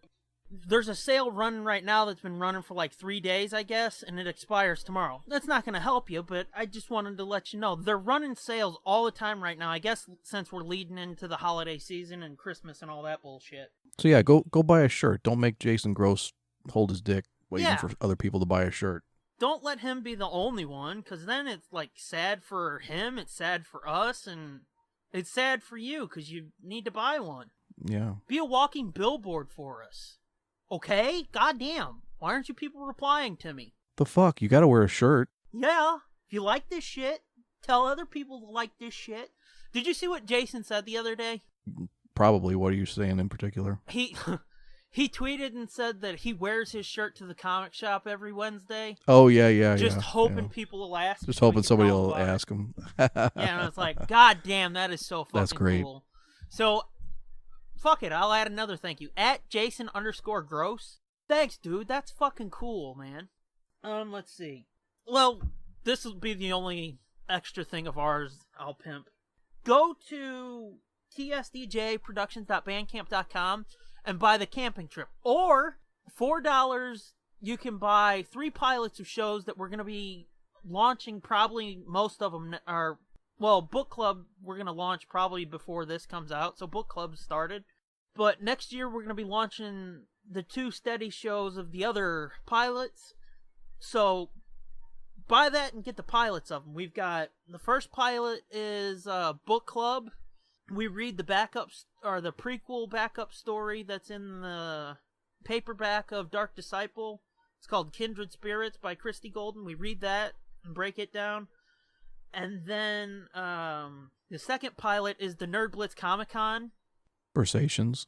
where we read C-3PO, The Phantom Limb. Break that down just like we did with Scooby Apocalypse, but I think there was a little bit more pleasure in that. Yeah, it wasn't quite as brutal.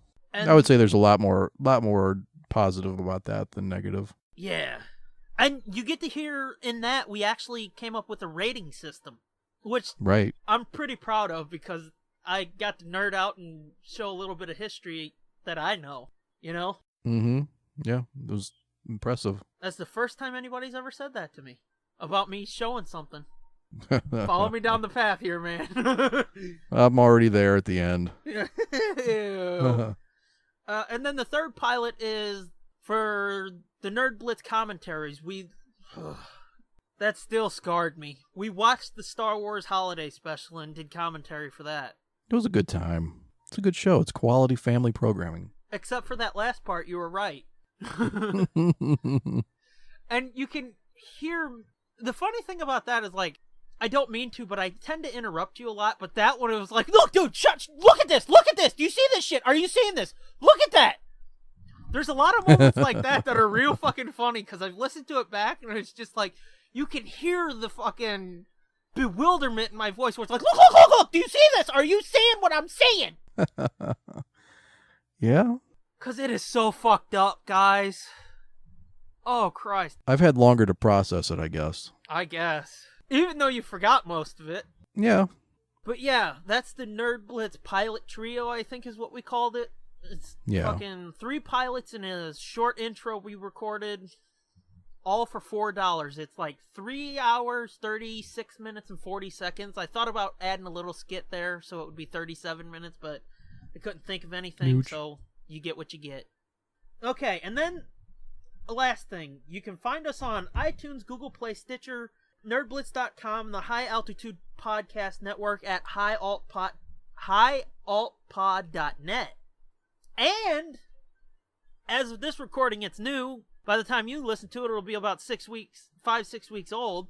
But we're now on SoundCloud. Yeah, we're hosted through SoundCloud. So since nobody seems to want to fucking support us on Patreon to help us up our Libsyn storage, I fucking jettisoned Libsyn and went with SoundCloud because we get unlimited uploads. So yes, just do it our goddamn self then.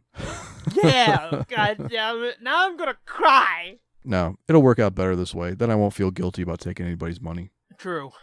SoundCloud will give us a lot more flexibility and freedom to post shit because, well, I'm not gonna say that, but we might have a couple extra episodes coming up this fall/winter if things go according to plan. Yeah. So there's that. You might get a couple extra episodes of this, the main show, where we might be out in the field a bit. Maybe. Yes.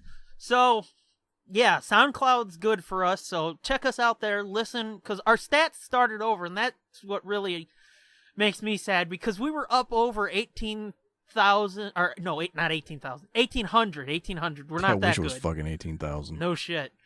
But we were up over 1800. Check back in another 20 years. I don't think it'll be that long, but maybe another 3. But we had over 1,800 listens, downloads, whatever you want to call it, plays, whatever. And I was like, holy shit, we're gonna break 2,000 soon. Well, now we're starting over at 0. Yep. So it's time to hit the back catalog, folks. There's almost 30 hours of Nerd Blitz to listen to. Get to it. And book club started now, so get to that too. Yeah. Again, follow us on Twitter, both of us at Nerd Blitz Pod. I'm at the Scooby Doom. You're At Fitzman73. Is there anything else we need to horror pimp talk about? Tell folks. I don't think so. So you know what that means. Bye. Come back next time. Our sanity depends on it. Whoa! This has been a feature of JJ2E Media and TSDJA Productions.